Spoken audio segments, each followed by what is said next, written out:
सिन्नर तालुक्यातील मुसळगाव औद्योगिक वसाहतीमध्ये Shri Lakshmi boilers, Shri Lakshmi Technowell India private limited Sinnar, Nashik या कंपनीचे CMD शुक्लेश्वर वरपे यांची खास मुलाखत घेण्यात आली.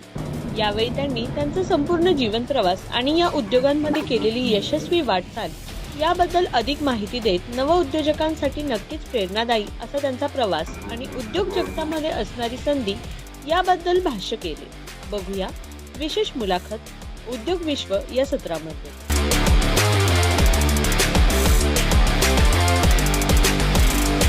माझे नाव अरबाज हारून शेख. मी इथं डिझाईन अँड प्रोडक्शन हेड म्हणून काम करतो. स्टार्टिंगला मी जेव्हा जॉईनिंग केलं तेव्हा प्रोडक्शन इंजिनियर म्हणून काम केलं 2 वर्ष. त्याच्यानंतर परत क्वालिटी इंजिनियर म्हणून इथं 2 वर्ष काम केलं. आणि आता रिसेंटली मी 1 वर्षापासून डिझाईन अँड प्रोडक्शन हेड म्हणून जबाबदारी सांभाळतो. माझ्या अंडरमध्ये 2 असिस्टंट इंजिनियर आहेत जे की डिझाईन डिपार्टमेंट सांभाळतात आणि क्वालिटी इंजिनियरमध्ये 2 जण आहेत. प्रोडक्शनमध्ये 1 जण आहे. इथं काम करायला मला खूप चांगलं वाटतं. लास्ट 5 ते 6 इयर्स पासून माझे इथं मी काम करतोय. इथलं जे एन्व्हायरमेंट आहे हे खूप चांगलं आहे. आणि काम करताना जो टीमचा जो सपोर्ट भेटतो तो खूप चांगला आहे. इथं जे शिकायला भेटते जसं बॉयलरमध्ये झालं, थर्मिक फ्लो ऑडिटर झालं, hot air generator, hot water generator, reactors झाले, हे याच्यामध्ये मला आवड होती पहिल्यापासून. आणि त्याच्यामुळं मी ह्याच फील्डमध्ये BE मेकॅनिकल इंजिनिअरिंग झाल्यानंतर मी ह्याच फील्डमध्ये जॉईन करायचं आणि इथंच अनुभव घ्यायचा म्हणून ठरवलं. तेव्हापासून मी ह्याच फील्डमध्ये इथंच सरांच्या गायडन्सच्या अंडरमध्ये काम करतो आहे. आणि सरांपासून मला खूप काही शिकायला भेटतं. याच्यानंतर पण मी माझं पूर्ण योगदान देईल. काम करताना जे काही माझ्या क्रिएटिव्ह थिंकिंग्स असेल किंवा मला काही नवीन करायची इच्छा असेल ते सगळं मी इथं इम्प्लिमेंट करायची पूर्ण काम करतो. या ठिकाणी अजून काहीतरी जर बघायला गेलं तर काही कामगार देखील आपल्यासोबत आहे. आपण त्यांना विचारूया काय नाव तुमचं आणि किती दिवसापासून काम करत, कसा तुमचा अनुभव आहे? आणि सर्वात जुना कामगार आहे. 2013 पासून काम करतो.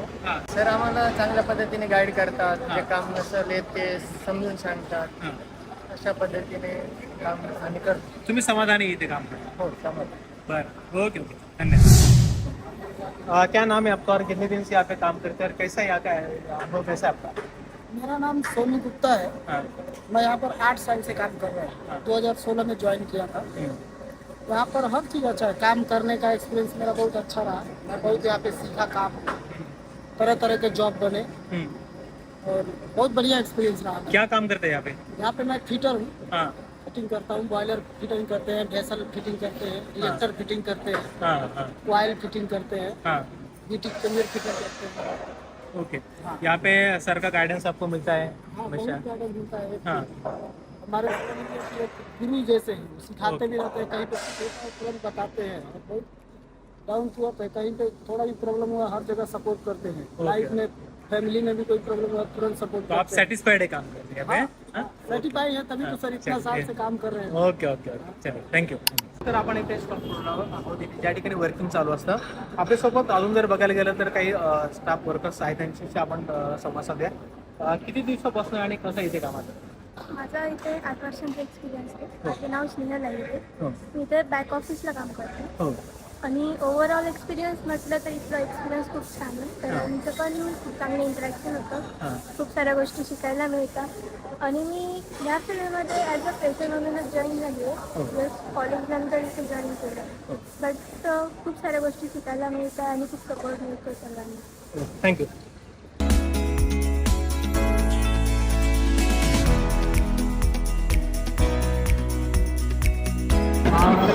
अजून देखील बघायला गेलं तर काही स्टाफ आहे आपण त्यांना विचारूया काय नेमकं आणि कशा पद्धतीने काम करतात? सर माझं नाव अजय भाऊ शिरसाट. मी इथे गेल्या 2 वर्षापासून कंपनीमध्ये जॉईन ॲज अ फ्रेशरच होतो. पण एन्व्हायरमेंट आणि त्यांनी मला भरपूर काही शिकवलं. आज आमच्याकडे फायसनचे स्टीम ड्रम आलेले तर आज याची फायनल डिस्पॅच आहे. तर याच्यासाठी एक आमचं फायनल इन्स्पेक्शन जसं की कॅप वगैरे लावले की नाही, कुठे ट्रॅव्हलिंगमध्ये डॅमेज नाही झालं तर त्याच्यासाठी आमचं इन्स्पेक्शन चालू आहे. थँक्यू.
नमस्कार, मी सुरेश चव्हाण. लोकसाक्षी न्यूज मध्ये सर्वांचं हार्दिक स्वागत.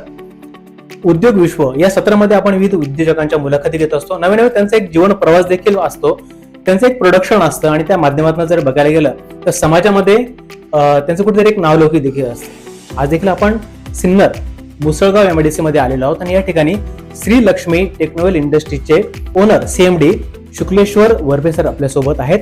तर त्यांचा देखील एक प्रवास आहे आणि त्यांच्याकडनं बऱ्याच गोष्टी आपण जाणून घेतोय. सर्वात आधी सर या कार्यक्रमात आपलं खूप स्वागत आहे. मी सांगेल की आपला परिचय जर आपल्या माध्यमातून जर प्रेक्षकांनी मिळाला तर खूप आनंद असेल. नमस्कार, मी शुक्लेश्वर बजाभाऊ वरपे.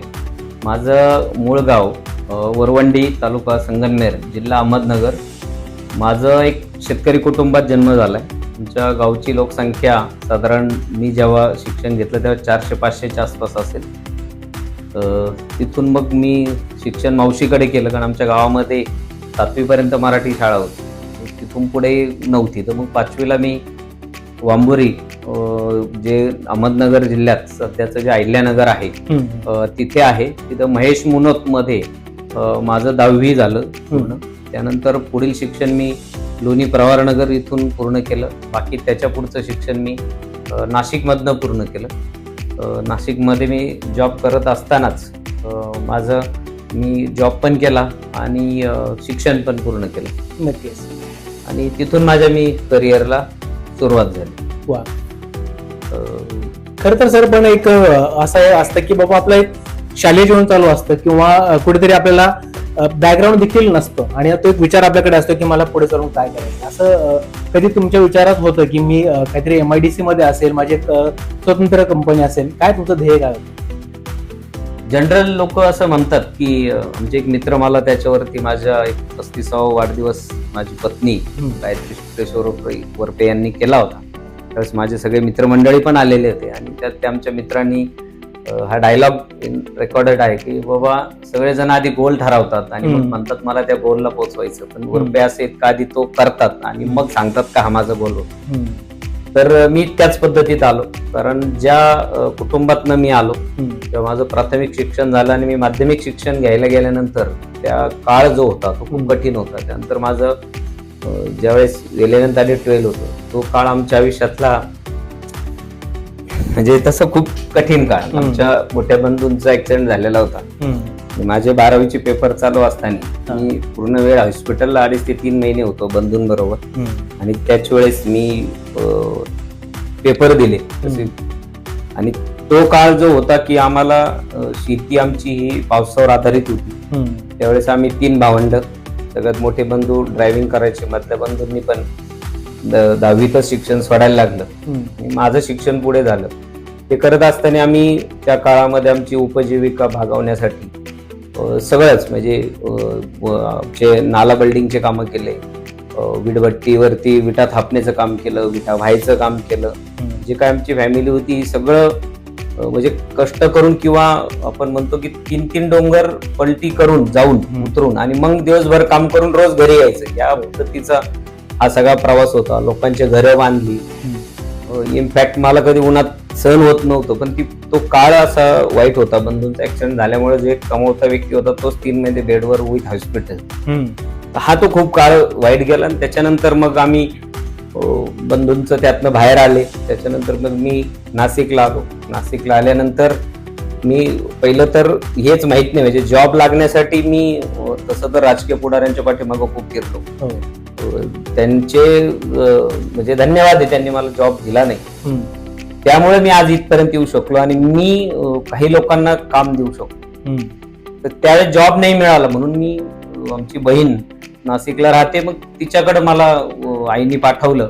मग इथं आल्यानंतर त्यावेळेस जॉब मिळणं, ही गोष्ट 97-98ची आहे, ती खूपच कठीण काळ. म्हणजे आज जॉब तसं इझिली मिळतात सगळं, त्यावेळेस काही मिळायचे नाही. त्यानंतर मग एक वर्कर कॅटेगरीतनं मी जॉबला त्यावेळेस सुरुवात केली. त्याच वेळेस शिक्षण बी चालू होतं. म्हणतात एक अपयशी यशाची पहिली पायरी आहे आणि ती मी अनुभवली प्रत्यक्ष. ज्यावेळेस मी काम तिथं करायचं, हेवी काम होतं. म्हणजे लोड उचलायला लागायचे वगैरे, त्यातनं मला क्रेन ऑपरेटर म्हणून त्यांनी मला बढती दिली. तर तिसऱ्याच दिवशी माझ्याकडनं ऍक्सिडेंट झालाय. म्हणजे माझी चुकी नसताना ती व्यक्ती तिथे येऊन कधी उभी राहिली ट्रॅक्टर ट्रान्सपोर्टरवर ती माहित नाही, त्याला ऍक्सिडेंट झाला. तर त्या दिवशी मी खूप रडलो, कारण मी तेच सांगितलं की अपयश ही यशाची पहिली पायरी. आणि मग तिथून मन नाही लागलं की इथं काहीतरी झालं. मग दुसऱ्या ठिकाणी गेलो मी, फार्मा मध्ये मी जॉईनिंग झालो. फार्मामध्ये जे मला गुरुवर्य लोक जे लाभले, ज्यांच्यामुळे मी घडलो किंवा त्यांनी मला जी शिकायची संधी दिली, कारण नशिबाने सगळ्यांना सगळ्या संधी मिळतात असं नाही. माझे देवकर साहेब होते, अजून आमचे दुसरे बाकी साहेब लोक होते, यांनी मला खूप सपोर्ट केला. इव्हन कंपनी मालकांनी खूप सपोर्ट केला. त्याच्यामध्ये म्हणजे असं कुठंच नव्हतं, कारण प्लॅन नवीन होता आणि सगळी परमिशन होती काही पण करण्यासाठी. म्हणजे असं नव्हतं की बाबा तुम्ही हे करा किंवा हे करू नका. तेवढा ट्रस्ट त्या साहेबांचा होता.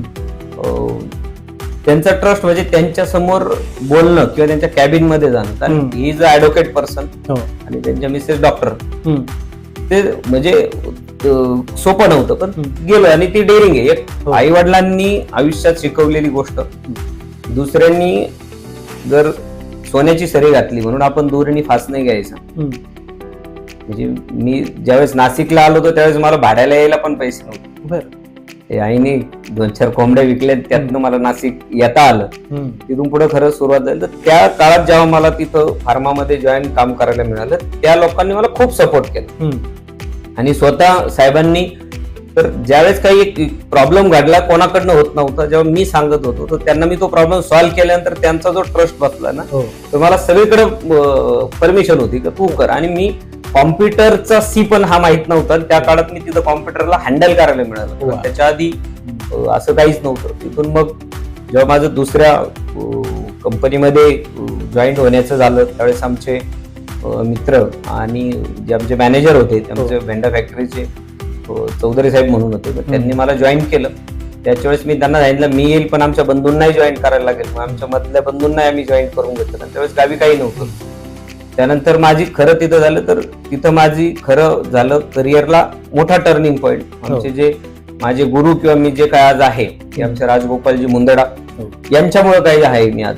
कारण इंडस्ट्री काय असते, इंडस्ट्री कशी चालवतात किंवा काय हँडल करायचं, एक वर्कर पासून तर मालकापर्यंतचे कामं हे मी तिथं शिकलो. मी तसं माझं शिक्षण इलेक्ट्रिकलचं, पर्यायाने फार्मात गेलो. फार्मामध्ये मला हॉबी असल्यामुळं मला एक ती क्युरियोसिटी की मी कुठलंही काम हे चॅलेंज घेऊन पुढे जायची माझी पहिल्यापासून तयारी आहे. फार्मामध्ये ए पासून झेड पर्यंत सगळे कामं केलेली. रॉ वॉटर येण्यापासून तर इंजेक्टेबल बनण्यापासून, IV बनण्यापासून, liquid oral, tablet, capsule, ointment हे सगळे डिपार्टमेंट मी हँडल केले स्वतः. मला तिथे एक्साईज किंवा FDA वगैरे पण हँडल करायला मिळाले. आणि साहेबांनी मला मुलासारखं जपलं. त्यांनी ज्यावेळेस मी जॉब सोडला आणि त्याच्यानंतर मी माझ्या बॉयलरचा हा हॉबी जी आहे ती मला त्या फार्मामध्येच लागली. कारण तो असा विषय होता की जनरल बॉयलरचं हे काम काळं होणार असतं, कुणी त्या बॉयलर मेंटेनन्स डिपार्टमेंटचे जायचे. मी 2 दिवस आणि 3 रात्री कंपनीतच थांबलो होतो. आणि तो प्रॉब्लेम मी सॉल्व्ह केला. कारण सगळे कंटाळले की याला काही होत नाही, काहीतरी भुताटक्की झाली म्हणे आणि हे काही होणार नाही. आणि मग मी त्यांना म्हटलं आपण असं केलं तर चालेल, कारण हा बाळकडू मला आमच्या वडिलांकडनं मिळाला. कारण आमचे वडील त्या काळचे डिझेल मेकॅनिक होते. डिझेल मेकॅनिक म्हणजे हे शिकलेले प्रॅक्टिसनी मेकॅनिकल. आणि तो एक बाळकडू म्हणजे लहान असतानाच मी रेडिओ खोल, त्याला वायर जोड, हा छंद माझा पहिल्यापासून. किंवा कधी एखादा पेपर आला त्यावेळेस आमच्याकडे गावावर पेपर यायचा खेड्यावर, म्हणजे जो खाऊ बांधून येतो त्याच्यामध्ये येणारा पेपर, त्या पेपर पण वाचायचं तर तिथंच मिळायचं वाचायला. असं ते असल्यामुळे मला तिथून पुढे मी त्या करिअरला सुरुवात केली. आणि म्हणून मी बॉयलर फील्ड हे आवडतं फील्ड माझं, म्हणून मी याच्यात आलो. जनरल ह्या फील्डमध्ये मराठी माणसं कुणी यायला तयार होत नाही, पण मी आलो आणि मी याच्याकडे माझी हॉबी म्हणून पाहिलं. मी याला बिझनेस किंवा हे मॉडेलला मी त्यावेळेस पाहिलं. मग सर्व्हिस इंडस्ट्री करता करता तसंच मॅन्युफॅक्चरिंग मध्ये माझं हे झालं. मग काही कंपन्यांबरोबर मी डीलरशिप घेतली त्यांची, त्यांचं मार्केटिंगला काम करत राहिलो. आणि मग त्याच वेळेस मी मॅन्युफॅक्चरिंग स्टार्ट केलं. हो. त्यात हे सगळं करत असताना 2002ला लग्न झालं. जनरल सगळे म्हणतात की सेटल झालं का मग लग्न करायला पाहिजे. म्हणजे मी तर या माध्यमातून सांगेल की मी आजपर्यंत ह्या गोष्टींचा कधीच विचार नाही केला. आणि मी हेच सांगेल की तुम्ही स्वतःवर विश्वास ठेवा, तुमच्या कर्मावर विश्वास ठेवा. कारण कर्म सारखं कुठलीच दुसरी गोष्ट नक्कीच. ज्यांनी तुम्हाला शिकवलं, ज्यांच्यामुळे तुम्ही पुढे आलात, त्या लोकांना तुम्ही तुमच्या आयुष्यात कधीच सोडलं नाही पाहिजे. ह्या गोष्टी सांभाळल्या पाहिजे. मी त्या सांभाळतो आजही. नंतर 2002ला माझं लग्न झालं. लग्न झालं तर म्हणजे माहित नाही त्यांनी काय म्हणून मला दिलं ते त्यावेळेस कारण आमच्या गावात फोन पण नव्हता. हे लग्न झालं तर फोन करायचा असेल किंवा निरोप द्यायचा असेल नाशिकवरनं साधारण 8-9 किलोमीटरवर एक गावात निरोप द्यायचा आणि तिथून मग घरी निरोपीला जाणार, मग ही दुसऱ्या दिवशी येणार, असं आमचं होतं. लग्नाआधीचा काळ तर त्यांच्या घरी फोन होता, इकडे कंपनीत फोन असं व्हायचं. जेव्हा लग्न झालं तिथून मग माझ्या ते मी हार्डली 2 वर्षामध्ये जॉब सोडला. सर्व्हिस इंडस्ट्री चालू केली. मॅडमने बॅक ऑफिस सांभाळलं. मॅडमला बॉयलर बऱ्यापैकी माहिती आहे कारण ऑफिसच घरी होतं. तिथून उद्योग व्यवसायाला सुरुवात केली. माझं दिवसभर बाहेर फिरणं असेल, वेळ देणं न असेल, ऊन वारा पाऊस, म्हणजे मी बाईकवरती एका दिवसामध्ये नाशिक टू सिन्नर, सिन्नर टू पुन्हा दिंडोरी, तिथून इगतपुरी, ह्या असं सगळं याच्यात करत फास्ट काम केलं. याच्यात त्यांनी म्हणजे वेळ न दिला तरी त्यांनी ती सोबत दिली. मग तिथून पुढे 2005ला मी बॉयलर मॅन्युफॅक्चरिंग स्टार्ट केलं, ज्याच्यामध्ये छोटे बॉयलर असतात, बाकीचे वेसल्स असतील, प्रोसेस इक्विपमेंट असतील, रिॲक्टर्स असतील, ते सुरू केलं. त्यानंतर मग 2005 ते साधारण 2007 पर्यंत आम्ही सर्व्हिसेसमध्ये जास्त काम केलं. तिथून पुढे सर्व्हिस इंडस्ट्री कंटिन्यू ठेवून 2007ला मॅन्युफॅक्चरिंग मध्ये केलं. 2009ला मी पहिला प्लॉट घेतला. त्यावेळेस मुंदडा साहेबांनीच मदत होती, त्यांनीच पेमेंट केलं म्हणून मी आणि त्यानंतर आम्ही 2009ला पहिलं युनिट चालू केलं. 2013ला श्रीलक्ष्मी इंजिनिअरिंग प्रायव्हेट लिमिटेड नावाने मी दुसरं फर्म चालू केलं. त्याच्यामध्ये IVR बॉयलर मॅन्युफॅक्चरिंग आणि मोठे बॉयलरचं काम सुरू केलं. त्याच्यामध्ये आमची घोडदौड झाली. सुरुवातीच्याच काळात युनियन झाली. युनियनचा सगळा इम्पॅक्ट तो पुढे गेला. त्यानंतर 2017ला काही आमच्याकडे डायरेक्टर डिस्प्यूट झाले. Okay, that is the part of business and life. त्याच्यातनं आम्ही पुढे आलो या सगळ्यातनं. त्याच्यानंतर आम्ही 2019ला श्रीलक्ष्मी टेक्नोवेल इंडिया प्रायव्हेट लिमिटेड हे नवीन फर्म नाव केलं. कारण विषय असा होता की इंजिनिअरिंग हा पार्ट फक्त एक इंजिनिअरिंग असं वाटायचं आणि आम्ही काम टेक्नॉलॉजी बेस करतो म्हणून मग आम्ही ते श्रीलक्ष्मी टेक्नोवेल इंडिया प्रायव्हेट लिमिटेड. तर ते नावही मिळण्यासाठी आम्हाला बरेच कसरत झाली, पण आम्ही ते केलं. 2019-20 नंतर पुढे 2020 कोविड आला. कोविडच्या ह्या सगळ्या ह्याच्यात मोस्टली आम्ही कॅपिटल इक्विपमेंट मध्ये काम केलं. कॅपिटल इक्विपमेंट म्हणजे काय, नवीन काय होणार आहे त्याच्यासाठी जास्त काम होतं आणि एक्झिस्टिंग इंडस्ट्रीमध्ये ते थोडं कमी लागतं. त्यावेळेस आम्हाला तो एक मोठा इम्पॅक्ट होता. पण आमच्या अनुभव होता आणि स्वतःवरचा विश्वास याच्यावरनं किंवा आई वडिलांचे आशीर्वाद, आम्ही ज्या महालक्ष्मीच्या वरनं मी नाव ठेवलं, त्या महालक्ष्मीला मानतो तिच्यावर पूर्ण सोडतो. पण आधीही कधी जे काही आयुष्यात प्रसंग आले त्याच्यात सुद्धा ज्यावेळेस तिचा धावा केला, तिनं आपल्याला त्यातनं मार्ग दाखवलाय आणि स्वतःवरच्या याचा की आपल्याला वाईट कधी कोणाचं करायचं नाही आणि आपण चांगलं काम करत राहायचं. समोरच्याला काय वागायचं हा ज्याचा त्याचा प्रश्न आहे, त्याच्यावर आपल्या हातात नसतो. या पद्धतीत आम्ही श्रीलक्ष्मी टेक्नोवेलची घोडदौड सुरू केली. खरं तर काय होतं की बऱ्याच वेळेस आपल्याला रस्त्याने जाताना एक मोठी इंडस्ट्री दिसत असते आणि इंडस्ट्री दिसल्यानंतर आपल्याला साहजिक आपल्या मनात येतं की हे वैभव आहे ना ते सहज प्राप्त झालं असेल. पण ह्या सगळ्या गोष्टींचा विचार करता, त्यांच्या या सगळ्या संघर्षाकडे पाहता किंवा ऐकल्यानंतर एक लक्षात येतं आपल्या की बाबा कुठलीच गोष्ट ही जर बघायला गेलं तर इझी नसते, सोपी नसते. याच्या पाठीमागे प्रचंड घोडदौड असते, प्रचंड मोठा संघर्ष असतो. कदाचित त्यांच्या नातलगांमध्ये देखील आज वाटत असेल त्यांना की आज त्यांना सन्मानाने शुक्लेश्वरजी हा शब्द वापरत असतील, परंतु ज्या काळात ते गेले, ज्या काळात त्यांनी सुरुवात केली ती अतिशय कठीण आहे आणि आमचा देखील प्रयत्न तोच असतो. कारण त्यांचं काम अप्रतिम आहेच. नवे नवे आज त्यांच्या त्या कंपनीवर जर बघायला गेलं तर प्रचंड कर्मचारी सगळे जर बघायला गेलं तर एक उत्तम उदरनिर्वाहाचं साधन त्यांनी प्राप्त करून दिलेलं आहेच.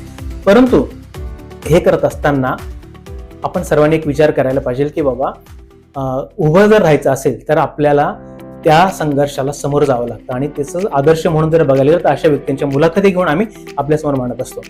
तर जसं मगाशी तुम्ही एक हा सगळा प्रवास सांगत असताना अर्धांगिनीबद्दल बोलात, तर नक्कीच आम्हाला ते देखील ऐकायला आवडेल. कारण काय होतं माहितीये, सगळं काही ऐश्वर्य असताना कोणी संसार करू शकतो, परंतु कठीण काळामध्ये किंवा जिथे सगळं दिसतंय पुढे चित्रच काही नाहीये अशा काळात साथ देणं आणि हे सगळं वैभव उभं राहणं, काय सांगाल? तसं तर म्हणजे रेकॉर्डला नाव तिचं गायत्री आहे. हो. तर तिचं खरं ओपन ओरिजिनल नाव भाग्यश्री आहे. आणि माझ्या आयुष्यातची जी कलाटणी मिळाली तिची माझ्या आयुष्यात आल्यानंतरच मिळाली, जी काही प्रगती झाली. कारण म्हणूनच माझे तिन्ही मुलं जे आहेत, मोठीचं नाव प्रगती आहे, 2 नंबर जे आहे तिचं उन्नती आहे आणि मुलाचं नाव वैभव आहे. आणि हे नावं आम्ही काही कोणी ज्योतिषाला विचारून नाही ठेवली, हे आम्ही दोघांनी ठरवले. गायत्री आली म्हणून प्रगती झाली, प्रगती झाली म्हणून उन्नती झाली, उन्नती झाली म्हणून वैभव आला. नक्कीच. आणि ह्या सगळ्या कठीण काळात कुटुंबाने कायम साथ दिली.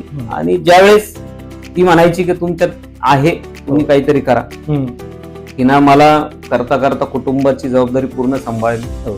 पाठीमाग मुलांचं सगळं शेवटी बघणं तिला होतं. हे करत असताना तिच्यात पण मनात जिद्द होती की नाही, मला काहीतरी व्यवसायाला सुरुवात करायची.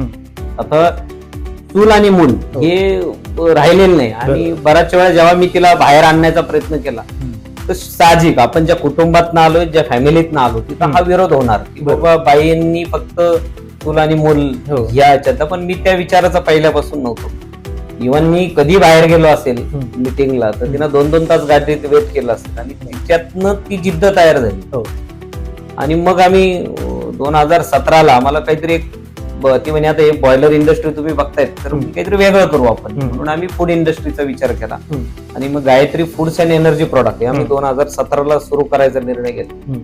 तर त्याच्या आधी आम्ही दोघे थायरॉइड पेशंट झालो. त्या गायत्री फूडची सुरुवात जी झाली तिची काही पार्श्वभूमी, तर थायरॉइड पेशंट झाल्यानंतर डॉक्टरने सांगितलं तुम्ही ऑइल कुठलं वापरता, तुम्ही कसं खाता, काय जीवनशैली विचारली आम्ही. हे सगळं तुमच्या थायरॉइडला तुम्ही पोषक वातावरण म्हणून काम करतात. आणि मग म्हटलं काय केलं पाहिजे, तर ते म्हणे असं कर. पथ्य पाळले, त्यांनी टॅबलेट लिहून दिली. मी 3 महिने जी काही ती थायरॉइडची टॅबलेट आहे ती सकाळी उपाशी पोटी घेतली. ती म्हणे मला काहीच घ्यायचं.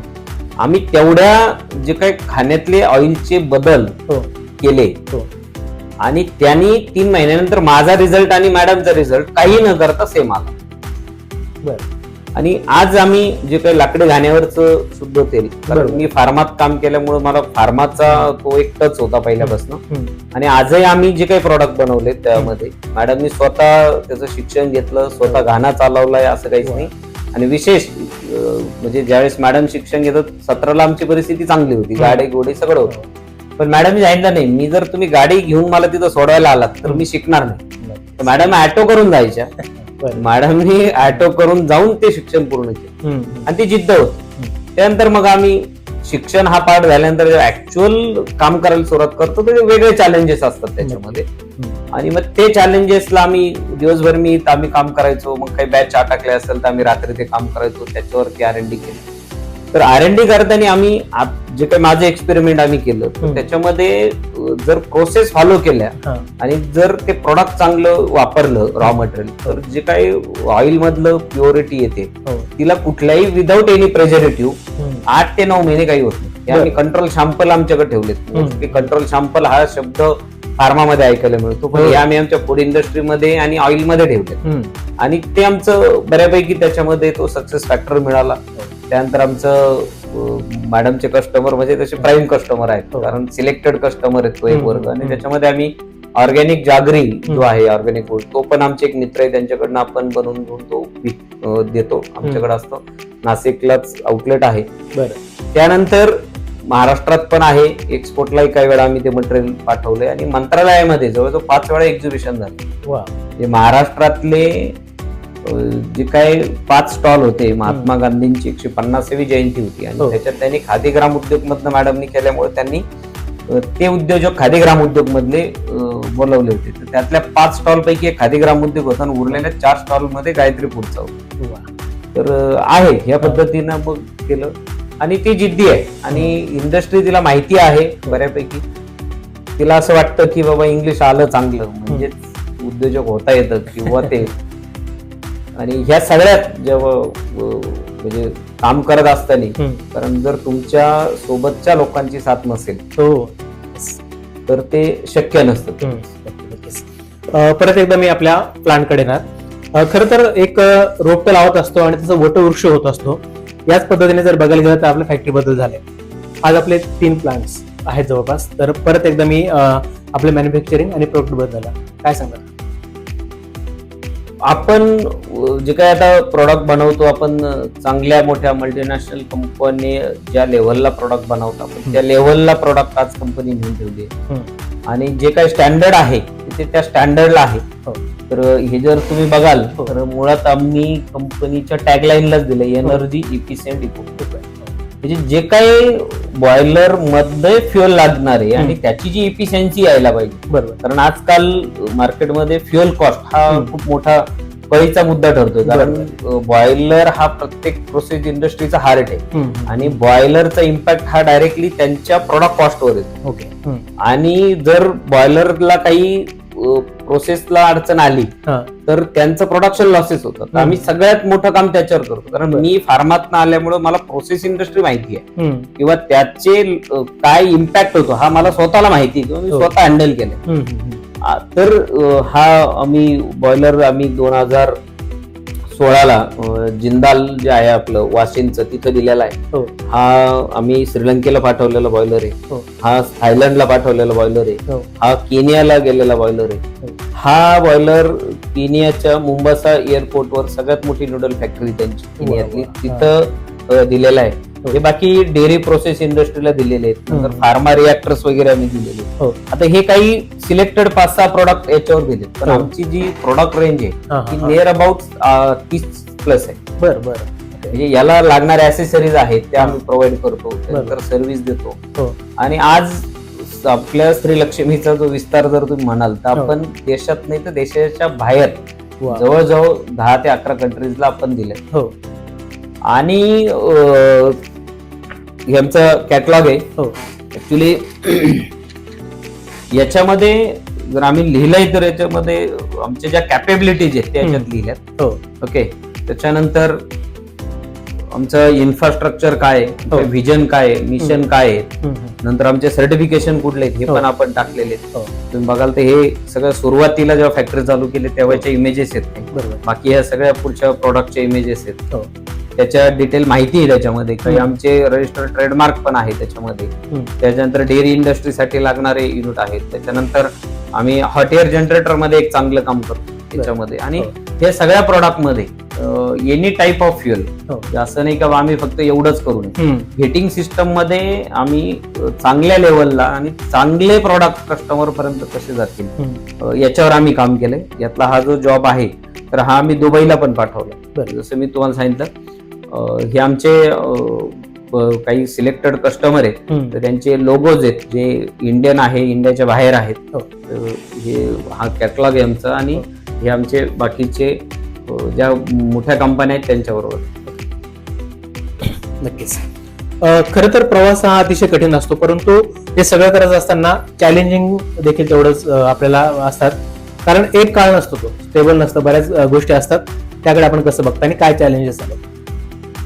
मुळात व्यवसाय आणि तुम्ही कुठलंही जर काम करत असाल, म्हणजे तुम्ही नोकरी करत असाल किंवा व्यवसाय करत असाल, एक तर तुमच्या जबाबदाऱ्या तुम्हाला कळल्या पाहिजे. आणि तुम्ही जेव्हा काम करतो ना कोणी व्यक्ती तर त्याला चॅलेंजेस हे येतात. त्याला आपण म्हणजे याच्यात प्रॉब्लेम हा शब्द कधीच वापरायचा. याला हा चॅलेंजेस आहे आणि तो स्वीकारून तुम्हाला पुढे जायची तुमची तयारी पाहिजे.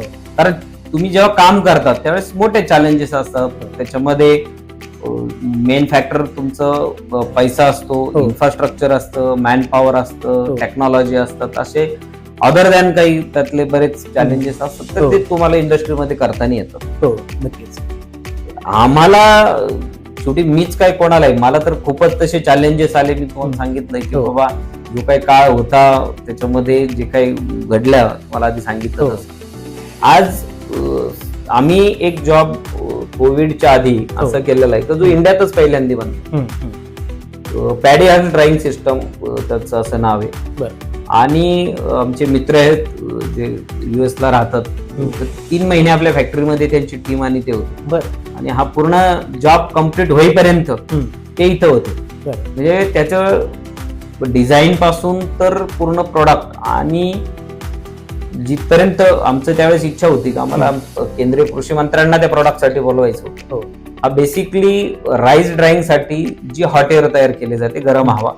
कारण राईस हा मोठ्या प्रमाणात बाहेरच्या देशात स्टोअर केला जातो. कारण तुम्हाला उद्या पुढचे 15 वर्ष जरी किंवा 20 वर्षचं प्लॅनिंग करून ते लोक त्या अन्न पुरवठ्यासाठीचं काम करतात. आणि कुठल्याही खाद्यपदार्थामध्ये जर पाण्याचं प्रमाण जास्त राहिलं, वॉटर कंटेंट, तर त्याच्यामध्ये बॅक्टेरिया डेव्हलप होतो आणि त्याच्यामुळे ते खराब होतात. ते होऊ नये म्हणून याला हॉट एअर लागतात. आणि ते युनिट एकदा चालू झालं तर ते वर्ष बंद नाही करत. आणि ते आधी ज्या कंपनीचे वापरायचे तर त्यांना 6 महिन्यानंतर आहे ना त्याचे ब्रेकडाऊन यायचे. बरं.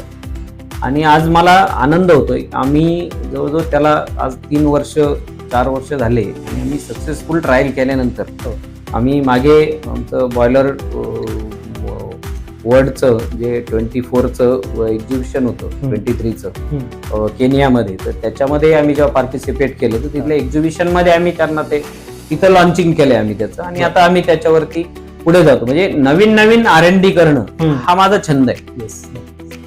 आणि मी ज्यावेळेस जॉब करत होतो त्याच वेळेस मी ऑटोमॅटिक मशीन बनवल्या होत्या ज्या तेव्हाही इंडियात पहिल्यांदा होत्या. आणि नंतर आम्ही गुळ प्रोसेस, जो काही आपण गुळ खातो तर याला ऑटोमॅटिक जागरी प्लांट बोलतात सगळेजण, पण ऍक्च्युअल गुळ प्रोसेस काय होती याच्यावर मी 3 वर्ष रिसर्च केलेला आहे.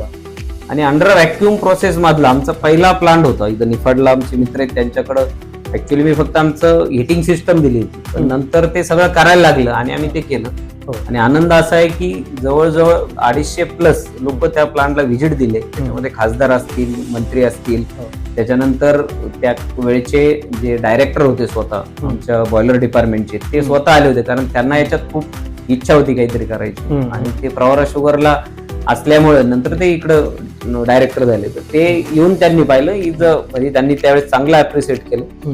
आणि त्याच्यात त्यावेळेस आम्हाला खूप ऑपॉर्च्युनिटी होत्या, पण आम्ही नाही केला कारण आम्हाला माहिती आहे की चुकीचं काम नाही करायचं. म्हणजे एखाद्याला आपल्या फायद्यासाठी दुसऱ्याला तोट्यात घालणं ही आई वडिलांची शिकवण पहिल्यापासून आणि ते आपण कधीच करत नाही. आणि मग राहिले चॅलेंजेस, तर चॅलेंजेसला मी अजिबात घाबरत नाही. म्हणजे एवढे काही चढ उतार पाहिलेत आयुष्यात. म्हणजे इव्हन मी 2000 माझ्या मते 19ला 2021ला बँकेला ऑफिशियल पत्र दिलं होतं तर तुम्ही आमचं अकाउंट NPA करा, कारण माझ्याकडनं काही प्रॉब्लेम सॉल्व्ह होत.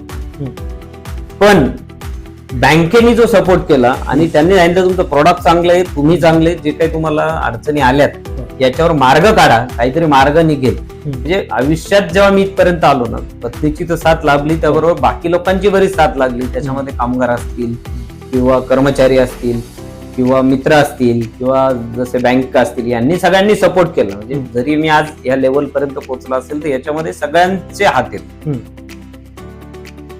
आणि मग तिथून ती सुरुवात झाली आणि मग त्यांनी बँकेने सपोर्ट केल्यामुळं मला तिथून पुढे काही डायरेक्शन घेता आले. त्यातनं मी या सगळ्या चॅलेंजेस करून आज बाहेर आलो.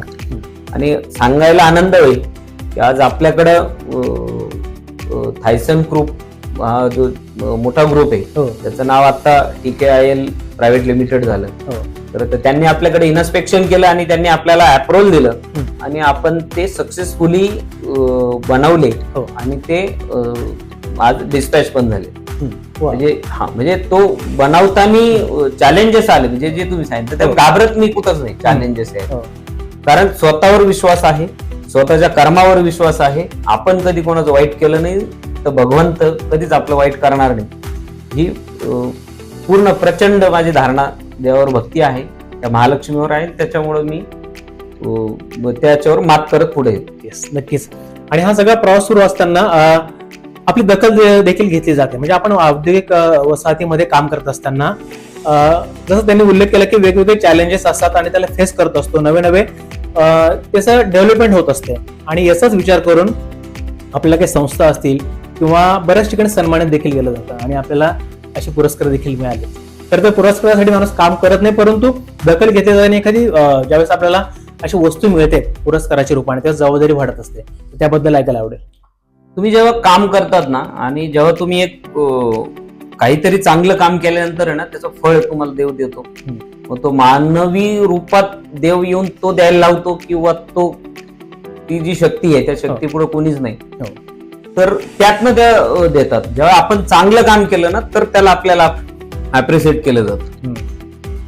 तर असे मी जेव्हा सामाजिक जे काही पुरस्कार आहे आमच्याकडे इथं सिन्नर तालुका औद्योगिक वसाहत आहे त्यांनी आम्हाला पुरस्कार दिला. त्याच्यानंतर गडकरी साहेबांच्या हस्ते आम्हाला अमरावतीला गडकरी साहेबांचा ड्रीम प्रोजेक्ट होता ज्याच्यामध्ये इंडियातलं पहिलं खादीचं ॲटो प्रिंटिंग प्रेस तिथं झालं. म्हणजे जो काय आपला खादीचा कपडा निघतो तर त्याच्यावरती जसं आपला कॉम्प्युटरला कमांड दिल्यावर प्रिंट येते तसं त्याचा प्रिंट येतो. तो प्रोजेक्ट गडकरी साहेबांचा होता. तर तिथं आपण बॉयलर दिला आणि आपण देताना एक सामाजिक बांधिलकी किंवा एक नेशनसाठी काहीतरी करायचं राहतं ह्या दृष्टिकोनातनं आपण ना नफा ना तोटा ह्या बेसवर तो बॉयलर आपण त्यांना दिला. आमचे मित्र त्यांना आठवलं म्हणजे तो तसाही तो संपर्क मॅडमच्या माध्यमातून झाला. खादी ग्रामोद्योग जे ग्रामोद्योग अधिकारी आहेत चेसरे साहेब म्हणून, तर त्यांनी म्हणे आमची अशी अशी अडचणी असं आहे पण आमचं बजेटच एवढं आहे म्हणे याला काय पर्याय काढता येईल. साहेब ज्या कुणी व्यक्तीने काय केलंय मी त्यातनं कमेंट नाही करणार, पण शेवटी तुम्हाला जर चालवायचं असेल तर हे सगळं लागेल. मग आम्ही वाटाघाटी केल्या आणि मग म्हणे बा एक तुम्ही सगळं काम करतात एक आमच्यासाठी सामाजिक काम म्हणून तुम्ही हे करा. आणि मग त्यावेळेस त्यांना शब्द दिला साहेब म्हटलं मी फक्त मॅन्युफॅक्चरिंग कॉस्ट घेईन तुमच्याकडनं काहीच घेणार नाही. आणि ह्याच्यावरती ऑर्डर झाली. तिथं मला त्यांनी गडकरी साहेबांच्या हस्ते मला पुरस्कार देऊन सन्मानित केलं. म्हणजे मी त्यांचे धन्यवाद मानतो. म्हणजे आज आणि गडकरी साहेब उद्योगात कायम नेहमीच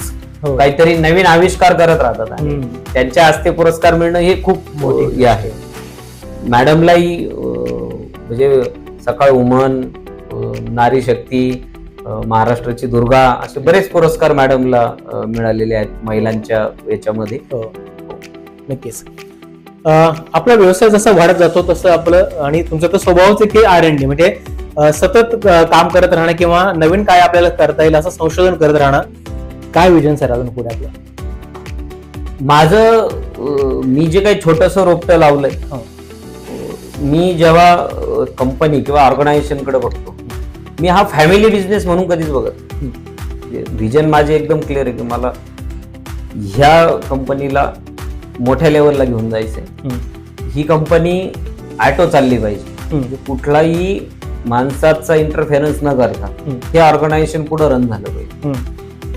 जनरल लोकांची थिंकिंग असते की बाबा नाही मी केलंय मग माझ्या पुढच्या पिढीसाठीच होईल आणि मग तसं होईल. मुळात ज्या बिझनेसमध्ये मी आहे ज्या फील्डमध्ये आहे त्याच्यामध्ये असं होणं नाही. कारण हा अफाट याच्यामध्ये मार्केटिंग आहे आणि ऑपॉर्च्युनिटी पण आहेत. बरोबर. आणि हे चॅलेंजिंग आहे.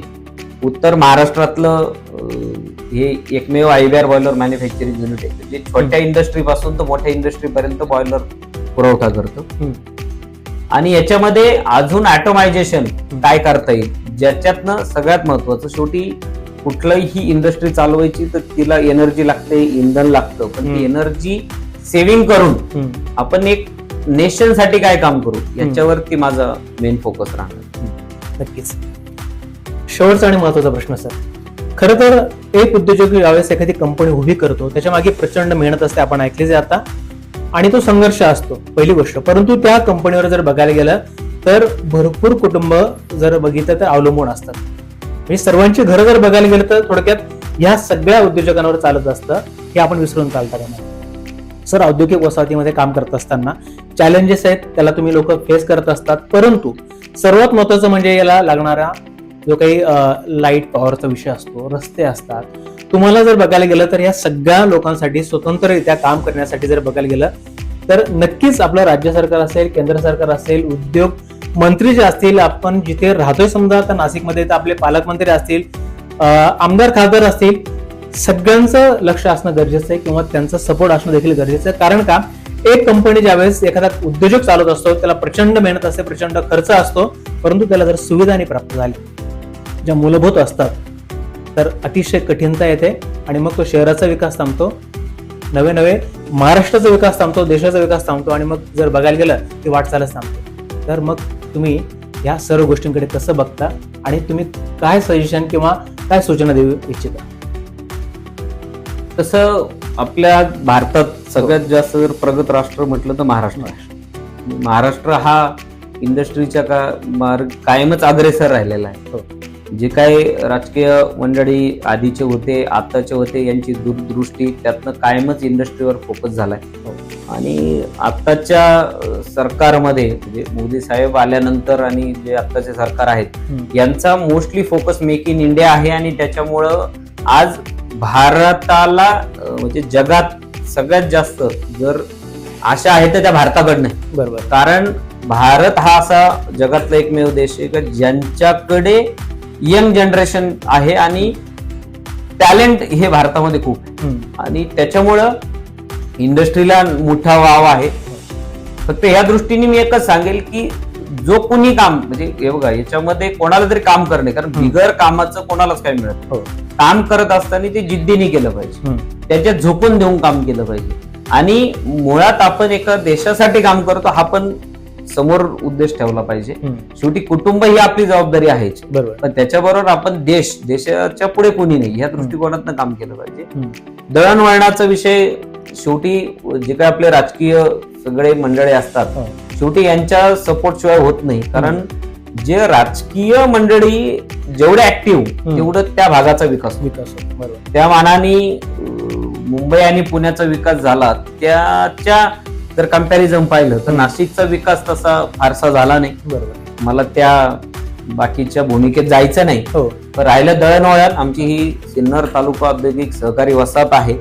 इथं आमचे चेअरमन, व्हाईस चेअरमन आणि जे काही व्यवस्थापक असतील किंवा आमचे उद्योजक हे कायम एकमेकांच्या मदतीला धावतात. म्हणजे एखादा ऍक्सिडेंट असेल, काही असेल तर कायम मदत करतात. आणि आमची आज ही औद्योगिक वसाहत तशी पाहिली तर एकदम चांगल्या लेवलला काम करते. आणि आमचे जे काही संचालक मंडळ असेल, नामकरण जे आवारे साहेब आहेत, आत्ताचे सध्याचे चेअरमन सुनीलजी कुंदे व्हाईस चेअरमन आहेत, कमलाकरजी पोटे व्यवस्थापक आहेत. म्हणजे एखादी कुठं फायर झालं तर ही सगळी मंडळी आधी जातात. आता आमच्याकडे जेव्हा आम्ही मोठा एक जॉब बनवला, जर्मन कंपनी आहे आणि तिथं बॉयलर आपले आहेत. बॉयलरची जी पुढचं ऑपरेशन आहे ते सुद्धा त्यांनी आपल्याकडेच दिलेलं. म्हणजे आपण गेले 2 वर्ष झाले तर ते बॉयलर इन्स्टॉल करून, चालू करून आणि पूर्ण चालवण्याची जी जबाबदारी त्यांनी ते आपल्याकडेच दिलेली. आणि आनंद वाटतो का एकदम चांगल्या लेवलला. तर ज्यावेळेस ते जॉब जायचे तर इथून जेव्हा एमएससीबीचा आम्हाला कायम अडचण असायची, कारण जॉबची हाईट असली की एमएससीबीच्या वायर आम्हाला अडचण यायची. आमचे नामकरणावर साहेब जे आहेत किंवा संचालक यांनी एमएससीबीच्या लोकांशी बोलून त्यांना सांगून तार वर करून घेतले आणि त्यानंतर पॉवर बंद करून आम्हाला जॉब काढून दिले. म्हणजे इतकं कोऑपरेशन आम्हाला आहे. आणि माझ्या मते तसं सिन्नर हे पुढच्या दृष्टीने महाराष्ट्रातलं सगळ्यात मोठं औद्योगिक शहर म्हणून ओळखलं जाईल असं नक्की विश्वास आहे. कारण दळणवळणाची जी सगळी साधने आहेत त्याच्या सेंट्रलाइजला सिन्नर आलेलं आहे. तर माझं म्हणजे जे काय राज्य सरकार असेल, केंद्र सरकार असेल, यांनी चांगलंच काम करतायत. पण याच्यात अजून काय चांगलं करता येईल, इंडस्ट्रीचे प्रॉब्लेम किंवा जे चॅलेंजेस आहेत इंडस्ट्रीला, की बाहेरच्या देशांमध्ये चायना आहे किंवा जपान आहे, त्या लोक ज्या धर्तीवरती इंडस्ट्रीला सपोर्ट करतात ऍज अ गव्हर्नमेंट, तसं सपोर्ट हा इंडियात व्हायला पाहिजे. जर तसं झालं तर माझ्या मते नक्कीच जगावर राज्य करणे इतकं ताकद भारतात आहे. नक्कीच. तर तरी अतिशय महत्वपूर्ण गोष्ट आहे, हायलाईट करण्यासारखा मुद्दा जर बघायला गेलं तर आपण मांडलेला आहे. कारण सपोर्ट शिवाय होत नाहीये. खरं तर इतकी तळमळ जर तुमच्यासारख्या उद्योजक लोकांकडे जर असेल तर त्या पद्धतीने ह्या लोकांनी देखील किंवा सरकारने देखील सपोर्ट केलं आणि आवश्यक काय त्या ठिकाणी जर सर्वे केला आणि जी मदत पाहिजे किंवा ज्या गोष्टी सुविधा पाहिजे त्या जर प्रोव्हाइड केला तर नक्कीच विकसित राष्ट्र म्हणून 1 नंबरला आपण येणार, हे मात्र नक्की. अजून सांगायला एक याच्यात आनंद वाटेल की आमच्याकडं जी काय खाली कर्मचारी आणि कामगार वर्ग आहे हम्म. ह्याला प्रत्येक गोष्ट मी शिकवलेली वा. आणि सगळे यंग जनरेशन आहेत हम्म. म्हणजे सगळे 40च्या खालचे आहेत. आणि प्रत्येक इंडस्ट्रीचे हे असतं का आम्हाला शिकलेला माणूस पाहिजे म्हणजे ज्याला सगळं येतं रेडीमेड माणूस. हम्म. आणि त्यामुळं नवीन जे काही इंजिनियर्स किंवा कॉलेजमधनं मुलं बाहेर येतात त्यांना शक्यतो इंडस्ट्रीमध्ये ना ऑपॉर्च्युनिटी नाही मिळत. हम्म. हम्म. हम्म. माझा असा अनुभव राहिला आहे की माझ्याकडे जे काही इंटरव्ह्यूला आलेले मुलं फेल केले हो. पण कुठंतरी एक सामाजिक बांधिलकी म्हणून ज्यांच्या रेफरन्सने आले त्यांनी सांगितलं साहेब तुम्ही नाही यांना घ्या. हम्म. ती मुलं हम्म. आज खूप आहे म्हणजे माझ्याकडे एक व्यक्ती जे 3 डिपार्टमेंटचं हेड आहे आणि आला तेव्हा त्याला इंटरव्ह्यू नाही कारण शेवटी मुलगा जेव्हा इंटरव्ह्यूला जातो ना त्याला सगळं माहिती असायचं काही कारण असतं बरं. कारण शिकून कोणीच येत नाही आणि तुम्हाला शिकण्याची तयारी पण आज कोणाची शिकवण्याची तयारी नाही. माझं म्हणणं आहे की इंडस्ट्रीनी सामाजिक बांधिलकी म्हणून हो. जी काही नवीन जनरेशन यांना शिकवलं पाहिजे आणि नवीन जनरेशननी पण ही काळजी घेतली पाहिजे की आपल्याला जर कोणी काही शिकवलंय तर आपण त्याच्या एक तो हे म्हणतो आपण की त्यांचं तेवढं जे आपल्यावरती उपकार आहेत ते विसरले नाही पाहिजे. ह्या पद्धतीनं काम झालं तर माझ्या मते इंडस्ट्री ग्रोथ होईल आणि जी काही एम्प्लॉयमेंट नवीन आहे यांच्यासाठी ती एक चांगल्या ऑपॉर्च्युनिटी राहतील असं मला वाटतं. नक्कीच. तर फार मोठी गोष्ट आहे सर कारण आपण अशा लोकांना संधी देतो आणि संधी का देतात कारण सर प्रत्यक्ष त्या भूमिकेतनं आलेले किंवा त्या परिस्थितीतून जर बघायला गेलं तर वरती आलेलं नुसता हा विचार जर मला वाटतं प्रत्येक उद्योजकाने केला तर नक्कीच अशा लोकांना एक संधी मिळेल काम करण्याची आणि तो कुठेतरी उभा राहील त्याच्या माध्यमातून अजून बरेचसे लोक उभे राहतील हे मात्र नक्की. अजून एक याच्यामध्ये माझा एक कलिग आहे ज्याला मी जर्मनीला पोस्ट ग्रॅज्युएशनसाठी रिकमेंडेशन दिलं. हो. त्याच्यात टॅलेंट होतं म्हणजे कोणाला जर पुढे जायचं तर मी कधीच थांबवत नाही. हो. माझा दुसरा कलिग आहे तो आज एक मोठ्या कंपनीमध्ये मोठ्या हुद्द्यावर हो. ज्याला मी 3 वर्षामध्ये मी ॲज अ फॅक्टरी मॅनेजर पद दिलं. हम्म. काही कारणास्तव त्याला पण आजही माझ्याशी रिलेशन आहे आणि जो जर्मनीला गेलाय त्याचं पोस्ट ग्रॅज्युएशन कम्प्लीट झालंय आणि तो तिथं आता जॉब करतो. हो. वा. आणि मला अभिमान आहे की मी एक शेतकरी कुटुंबातनं जन्माला आलोय. हम्म. काहीही नसताना ह्या सगळं उभं करण्यामध्ये मी माझे जॉब करताना जे काही पीएफचे पैसे मला मिळाले त्यातनं मी हे केलं आणि आज व्यसन कुठलंच नाही म्हणजे मला एकच व्यसन आहे नवीन काय करता येईल नवीन काय शोधता येईल आणि काम किती करता येईल आणि आजही मी 16 तास 18 तास काम करण्याची माझी तयारी आहे आणि मी करतो म्हणजे त्याबद्दल हे नाही. आणि याच्यामध्ये म्हणजे आई वडिलांचेच आशीर्वाद म्हणायचे की बाबा त्यांच्या शेतकरी कुटुंबात जन्माला आलो पण तिथं 2 वेळचं खाण्याची व्यवस्था नव्हती जे तुम्ही सुरुवातीच्या याच्यात विचारलं की तुम्ही आले मग ध्येय होतं का तर असं ध्येय काहीच नव्हतं कारण ध्येय असायचं काही कारणच नाही. ज्या कुटुंबात जन्माला आलो ज्या कुटुंबातनं खायचे वांदे आहेत आणि ज्या कुटुंबामध्ये आपण जर कामच नाही केलं तर खाऊ शकत नाही संध्याकाळी अशा परिस्थितीतनं येऊन ध्येय ठेवणं हे इतकं सोपं काम नसतं. पण तो एक आहे की ज्यावेळेस कोणती तरी शक्ती आपल्या पाठीमागं असते तर मे बी आमचे आई वडील असतील यांचे आशीर्वाद होते बाकी सहकार्यांची साथ होती म्हणून मी इथपर्यंत येऊ शकलो आणि पुढच्या काही काळामध्ये नक्कीच काहीतरी एक जो काही मी शिकलोय आणि हे मला ज्ञान द्यायला आवडतं म्हणजे मी कधीच माझी गोष्ट त्याचा मला त्रासही झाला काही लोकांनी माझ्याशी खोटं बोलून काही शिकले त्याचा मला उलट म्हणते ना गुरुला गुरुदक्षिणा उलटी दिल्या जाते त्या पद्धतीत पण मिळाली. पण मी सांगत असो हा माझ्या लाईफचा पार्ट आहे आणि वरच्याला अजून मला याच्यापासून काहीतरी भक्कम बनवायचं असेल म्हणून तो ह्या गोष्टी घडवतो. ह्या दृष्टीतनं करून मग ती शिकवण्याची जी तुम्ही म्हटलं तसं माझी जिद्द कायम असते आणि मी कायम शिकवत राहतो. नक्कीच खूप साऱ्या गोष्टी खरं तर एक नेतृत्व कसं असावं हे सर तुमच्याकडनं शिकावं. थँक्यू. एक ओनर कसा असावं हे देखील तुमच्याकडनं शिकावं. नवे मी कायम शिकत आहे आणि माझ्याकडनं कोणी शिकत राहावं ही भूमिका जर आपण आत्मसात केली तर नक्कीच एक यशस्वी उद्योजक उभा राहू शकतो हे मात्र नक्की. सर काय होतं की ह्या सगळ्या प्रवासामध्ये ना कोणाला तरी थँक्स म्हणायचं असतं किंवा काहीतरी मला त्यांच्याबद्दल 2 शब्द बोलायचे असतात आणि आमच्या या कार्यक्रमामध्ये मुलाखतीमध्ये आम्ही ते एक सुविधा ठेवली की बाबा लगेच तुम्ही कॉल करा आणि त्यांना तुम्हाला जे बोलायचंय किंवा थँक्स म्हणायचं कोणाला सांगा. तसं तर थँक्स वरच्या भगवंताला म्हणायला लागेल पण त्यांना कॉल लावून सांगू नाही शकत आणि भगवंतानंतर जर खरे भगवंत असतात तर ते आई वडील असतात तर सगळ्यात पहिला कॉल आई वडिलांना लावेल थँक्ससाठी. नक्कीच.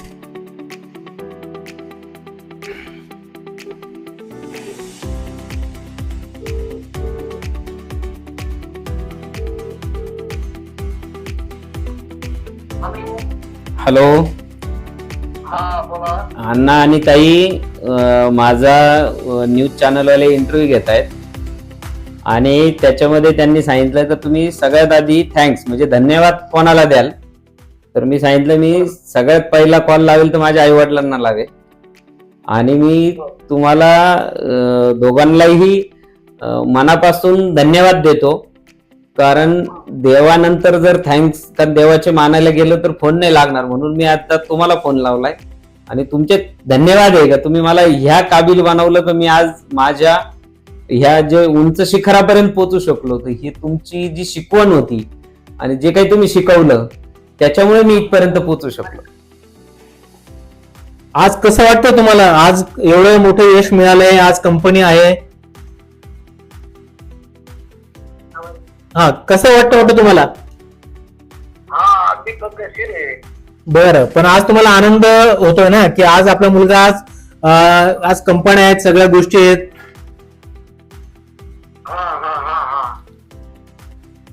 नक्कीच नक्कीच. हा हा बर हा बर बर बर नक्कीच. पण एक असं म्हणतात की पुत्र व्हायचा याचा तिन्ही लोके झेंडा, बरोबर ना?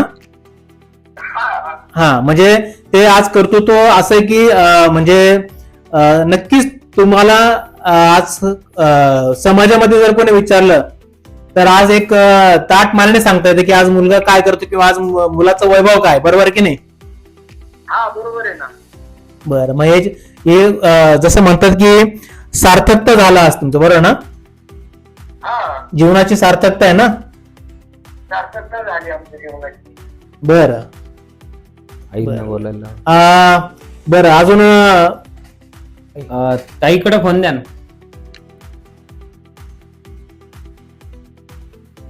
हॅलो. हॅलो.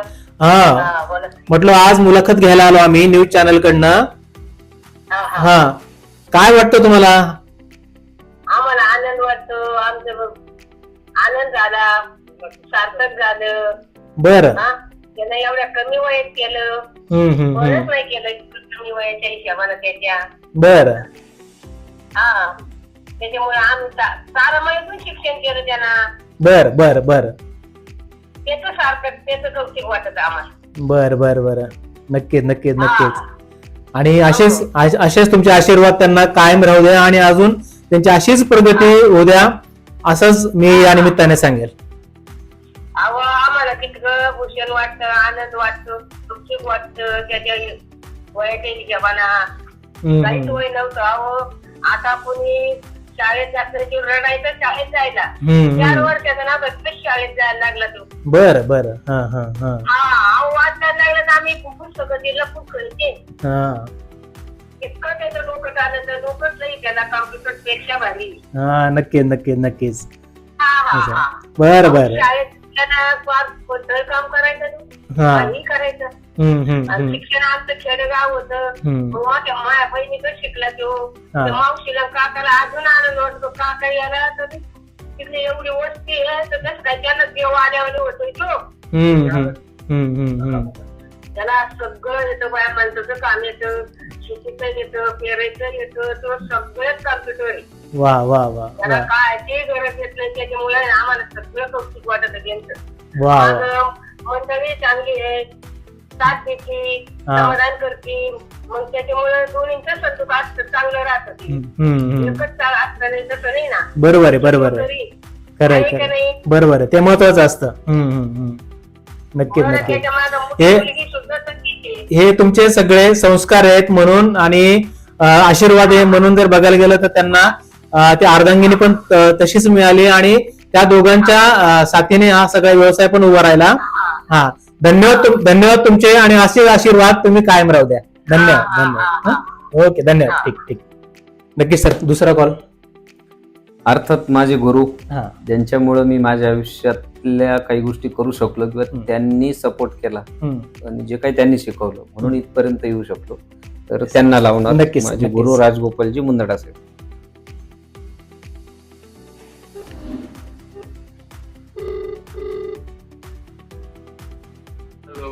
हॅलो. सर नमस्कार.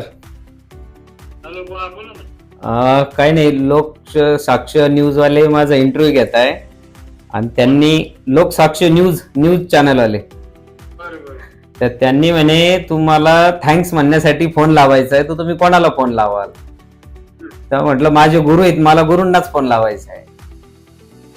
हा, तर मला मी जे काय आज जिथपर्यंत आलोय हे सगळं तुमच्या आशीर्वादाने, तुमच्या सहकार्याने, तुमच्या सपोर्टने मी इथपर्यंत पोहोचलो इंडस्ट्रीमध्ये. तर तुमचे मनापासून मला धन्यवाद मानायचे आज आणि मनापासून धन्यवाद मानतो. सर खर तर खूप मोठा संघर्ष आहे त्यांचा आणि या संघर्षाच्या दरम्यान, मुलाखतीच्या दरम्यान त्यांनी प्रत्येक वेळेस म्हणजे बऱ्यापैकी तुमचं नाव घेतलंय त्यांनी. आणि आज आम्हाला खूप आनंद होतोय की अशा व्यक्तिमत्वाशी आज जर बघायला गेलं तर आमची चर्चा झाली, संवाद झाली आणि मुलाखत घेतोय आम्ही. हा, तर ज्यावेळेस त्यांना विचारलं की तुम्ही स्पेशल थँक्स कोणाला, तर त्यांनी साहजिकच आहे तुमचं नाव घेतलं. हो, आणि त्यामुळे तुम्हाला देखील धन्यवाद सर की तुम्ही अशी एक संधी आणि अशा पद्धतीने जर बघायला गेलं तर हे सगळ्या गोष्टी त्यांना प्रोव्हाइड केल्या म्हणून आज त्यांची जी काही यशोगाथा आहे किंवा यशस्वी उद्योजक म्हणून ते उभे आहेत. सर तुम्ही काय सांगाल सर त्यांच्याबद्दल, एक वाक्यात काय तुमच्याकडनं ऐकायला आवडेल आम्हाला? म्हणजे कसं आहे, मेहनती मुलगा आहे तो. हा, ऍक्च्युली माझ्याकडे एम्प्लॉय होते ते, हो. नंतर त्यांना ते स्वतःचा व्यवसाय चालू केला. हो हो. ते कसं व्हायचं, जरी जेव्हा आहे ना ते यायचे माझ्याकडे, ते मी काही सल्ला वगैरे मागायला तर मी त्यांना गाईड करायचं, मी त्यांना पण ते काय फॉलो करायचे. हो. आणि मेहनत चांगली घेतली त्यांनी. त्या मेहनतीचा कष्टाचा फळ त्यांना आज मिळाला. नक्कीच sir. Thank you so much sir, आपण वेळ दिलात. Thank you. Okay sir, thank you sir. Sir खूप साऱ्या शुभेच्छा देतो पुढच्या वाटचालीसाठी.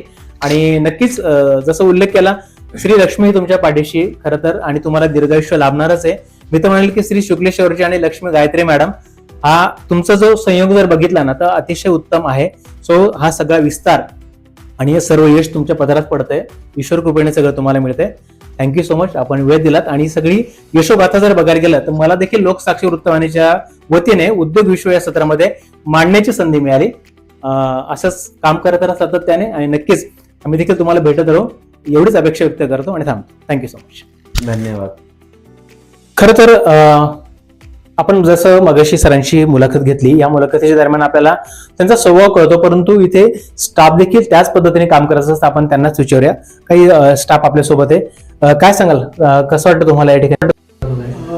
मी तर पहिले सांगणार की माझं नाव रॉकी ब्राह्मणे आहे. मी सेल्स आणि मार्केटिंग बघतो आणि मी मागच्या 3.5 वर्षापासून आहे ऑर्गनायझेशनमध्ये आणि 3.5 वर्षापासून सेल्स आणि मार्केटिंगच बघतो. आपले प्रोडक्ट्स आहेत बॉयलर्स, जेवढे heating equipment, thermal flue heater, hot air generators, hot water generators आणि फ्युल्समध्ये आपण सगळे फ्युल्स यूज करतो, जसं सॉलिड असू, ऑइल असू, गॅस असू, इलेक्ट्रिक असू. म्हणजे असं एक पद्धतीचं सगळे हिटिंग इक्विपमेंट्समध्ये आपण काम करतो आहे. बाकी IBR, नॉन IBR बॉयलर्स बनवतो. एक्सपोर्टमध्ये पण आपलं काम आहे. मागच्या 10-1 वर्षापासून आपण IBR मॅन्युफॅक्चरिंग करतो. आणि राहिली गोष्ट इथं अनुभव, तो अप्रतिम अनुभव आहे. साहेबांचा स्वभाव जसा जे समोर आहे ते तसे पाठीमागे पण आहे. ते खूप कोऑपरेटिव्ह आहे, खूप केअरिंग आहे त्यांचं नेचर. ते सगळ्या गोष्टी सगळं ॲज अ लिडर जसं असतात ना, सगळ्यांना घेऊन चालतात, तसे ते सगळ्यांना घेऊन चालतात. सगळं कोणी पाठीमागे राहिलं नाही पाहिजे याची काळजी घेतात. कोणाची काही अडचणी जे असतील ते म्हणजे 24/7 ते अवेलेबल असतात त्यांच्याच काय अडचणीला. पर्सनल असू, प्रोफेशनल असू, दोन्ही गोष्टीसाठी ते अवेलेबल असतात. आणि त्यांचा स्वभाव म्हणजे एकदम माझ्या फॅमिली मेंबरसारखं ट्रीट करतात बाकी सगळ्यांनी. धन्यवाद. Okay, thank you.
आज या औद्योगिक वसाहतीचे व्हाईस चेअरमन आणि व्यवस्थापक सर देखील आपल्यासोबत आहे. कुंजे सर, काय सांगाल आपल्याला यायला मिळालं आणि पूजन देखील करायला मिळालं?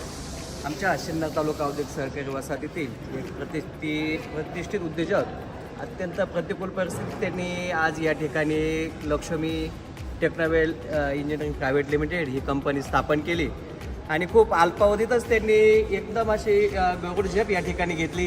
प्रचंड अशी मेहनत त्यांनी या ठिकाणी घेतली आणि त्या मेहनतीचं फळ आपण या ठिकाणी सगळे बघतो आहोत. त्यांनी बॉयलर क्षेत्रात आज नाशिक जिल्ह्यात एकदम असं मोठं नाव कमवलेलं आहे आणि त्याचबरोबर त्यांनी आता एक बॉयलरसाठीच परंतु पुणे स्थित एक कंपनीला मोठमोठे बॉयलर ते या ठिकाणी मॅन्युफॅक्चर करून देत आहे. त्यांनी आम्हाला या ठिकाणी बोलवलं, आमच्या हस्ते ही पूजा केली आणि मी आमच्या औद्योगिक वसाहतीच्या वतीनं त्यांना या पुढील कामासाठी खूप शुभेच्छा देतो आणि अशीच उत्तर प्रगती त्यांची या ठिकाणी घडो अशी मी त्यांना शुभेच्छा देतो. धन्यवाद. ते परममित्र आदरणीय वर्ते साहेब यांनी लक्ष्मी बॉयलर हा प्रोजेक्ट पहिला 1000 स्क्वेअर मीटर प्लॉटमध्ये केला होता. त्यानंतर ती जागा कम पडते म्हणून त्यांनी आज 2000 स्क्वेअर मीटर एवढा मोठा प्रोजेक्ट उभा केला आहे. छोटं काम करत असताना त्यांना बऱ्याच काही अडचणी आल्या, घरगुती अडचणी आल्या आणि ह्या अडचणी मार्ग करत आज ते ह्या लेवलला आलेत. त्यांनी यापूर्वी मला वाटतं 3.5 कोटीचा एक प्रोजेक्ट पूर्ण केला आहे आणि आज हायसन कंपनी त्यांना ऑर्डर आलेली आहे.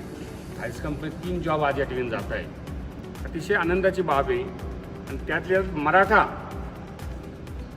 उद्योगामध्ये येत नाही, आला तर तो घाबरतो खूप. पण वर्पे साहेबांची जिगर आहे, तिला खरं आपण दाद दिली पाहिजे.